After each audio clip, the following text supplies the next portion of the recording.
I'm Marcia. Standing in the opulent conference room of my own media company, I'm surrounded by the evidence of my success. The walls are lined with awards, and the view from the 25th floor window overlooks the bustling city of Seattle. But right now, I'm back in time, reliving the moment that changed everything. Just a few days ago, I was sitting at my desk when my phone rang. An unknown number from the Seattle area code. I answered, expecting it to be a journalist. Instead, I heard my mother's voice, soft and hesitant. "Marcia, we need to talk. A family meeting tomorrow at 3 o'clock. I let out a bitter laugh. 5 years of radio silence, and now a family meeting? My mind flashed back to the day of my wedding. It was a beautiful ceremony in a vineyard on the outskirts of the city. But as I walked down the aisle, 3 empty chairs stared back at me. My parents and my older brother, Victor, didn't even bother to show up, not a call, not an excuse. Growing up, I was always in Victor's shadow. Our family was well off, living in a large mansion in the suburbs of Seattle. My father, a successful lawyer, and my mother, a socialite, doted on Victor. His every achievement was celebrated, while my dreams were brushed aside. I remember once, when I got an art scholarship to NYU, my father's first words were, "That's great, Marcia. Maybe Victor can transfer there too." It was always like that. His needs came first, and mine were an afterthought. I used to sit in my room, painting and dreaming of a life where I was seen. My art certificates were hidden away in a closet, while Victor's trophies were proudly displayed in the living room. I learned to be quiet, to not ask for attention, to make my silence seem like strength. Then I met Jake. He saw through my tough exterior and loved me for who I was. When we decided to get married, I foolishly hoped that my family would come around. I called my mother to tell her the news. Her voice was cold and distant. "We'll try, dear, but Victor has a business event that weekend." My father's mumbled voice in the background said, "Tell her we're busy." On the morning of my wedding, I sent a text saying there were seats saved for them in the front row. No reply. As I said my vows, I felt the pity in the guests' eyes. Someone whispered, "She's so strong." But inside, I was breaking. After the wedding, I focused on my career. I started a small media startup from my apartment. Late nights, countless rejections, but I kept going. 2 years later, I sold my company for $25 million. The news spread like wildfire, and I posted a photo of my new $150,000 Lamborghini on Instagram. That's when the call from my mother came. The next day, I drove to my childhood home. The mansion still looked imposing, but it held so many painful memories. As I pulled up in my Lamborghini, my mother opened the door. Her eyes went straight to the car. "You've done well for yourself," she said, without a single hello. Inside, the dining room was set for a meeting. My father sat at the head of the table, my brother Victor and his wife, Cassandra, were already there. My father cleared his throat and said, "Your brother has been facing some financial difficulties. The kids' private school tuition is behind, and their mortgage is overdue." My mother chimed in, her voice trembling, "You're the one who's stable now. We thought you could help, just until things turn around.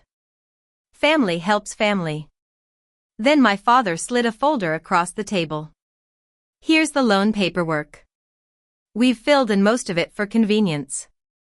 I looked at the folder and said quietly, "Convenient? You must have been planning this for a while." My mother gave me a stern look. "Don't be dramatic, Marcia. We're asking, not demanding." Victor scoffed, "You always think you're being attacked. You made your money, now act like family and share." I took a deep breath and said, "You mean the education I paid for with scholarships because you wouldn't co-sign my loans? And where were you at my wedding? You were too busy for me then, but now you're here because of my success." The room went silent. My father tried to justify their actions. "We only did what we thought was best." I shook my head. "No, you did what was convenient." I opened my briefcase and pulled out a thick envelope. Before we finalize this so-called loan, there's something you should see. Victor laughed. Let me guess, more photos of your car. I smiled slightly, not quite. I laid the envelope on the table. The bold header read, The Marcia Media Arts Scholarship Foundation $18 million Trust. My mother's eyes widened. What's this? I said softly, a surprise. It's legally protected and dedicated to funding education for young women in media arts, girls who, like me, were invisible in their own homes. My father stared at the document in disbelief. Victor shouted, You're kidding. You put $18 million into strangers? I replied, Not strangers, girls who need a chance, just like I did. I clicked my phone to start recording the conversation. For transparency, I'm recording this. You've made your expectations clear, and now let me make mine. You missed my high school graduation, my college art shows, and my wedding. Every important moment, you chose something else. So, this money isn't for you. It's for the girls whose families can't see their worth. My mother's voice cracked. We only did what we thought was best. I looked her in the eye and said, You did what was convenient for you. Victor slammed his hand on the table. You think you're better than us because you got lucky? I almost laughed. Lucky? Working 3 jobs through college and sleeping in my car between classes wasn't luck. Every door that was slammed in my face wasn't luck. I'm done being the invisible daughter. I closed the folder, put it back in my briefcase, and stood up. You wanted to talk about family. My definition of family is that they show up. And you didn't. My father tried one last time. Blood is thicker than water, Marcia. I looked at him and said, You should have thought about that before you ignored me all these years. As I walked out, I heard Victor shout, You can't just walk out. I turned slightly and said, I already did a long time ago.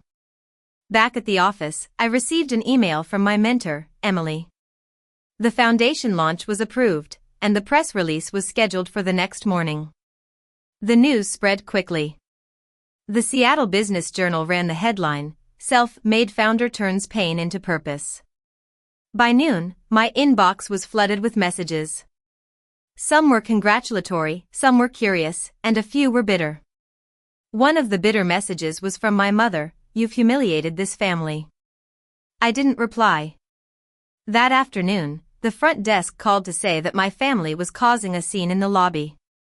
Through the glass walls of my office, I saw them. My mother was waving her hands, Victor was red-faced, and my father was trying to keep control. I told the security to escort them out politely. My mother's voice carried through the glass, She's abandoning her family. I turned away and murmured to myself, No, I'm saving myself. At the Women in Media Alliance Gala, I stood on stage in a black evening gown, accepting the Business Leadership Award. Cameras flashed, and I spoke slowly. For years, I chased approval that was never mine to earn. Now I use that energy to build something that lasts. After the ceremony, a young girl, maybe 18 years old, approached me. Her eyes were shining. Miss Marcia, your foundation means everything to me. My parents don't believe in what I'm doing, but your story gives me hope. I placed a hand on her shoulder and said, You don't need their permission to be brilliant. Back at home, the award sat on the mantel. Jake looked at me and asked, You good? I nodded, better than I thought I'd ever be. A week later, I got a family emergency email from my mother. It was the same manipulative tone, We're struggling. Maybe we can talk. I typed a single line in reply, When you start therapy, we can talk. Then I hit send and closed my laptop. As I looked out of the window at the city, I felt a sense of peace. I had finally stopped asking to be chosen and started choosing myself. Some families are built, not born. And I had built a new family for myself, one that saw me for who I was.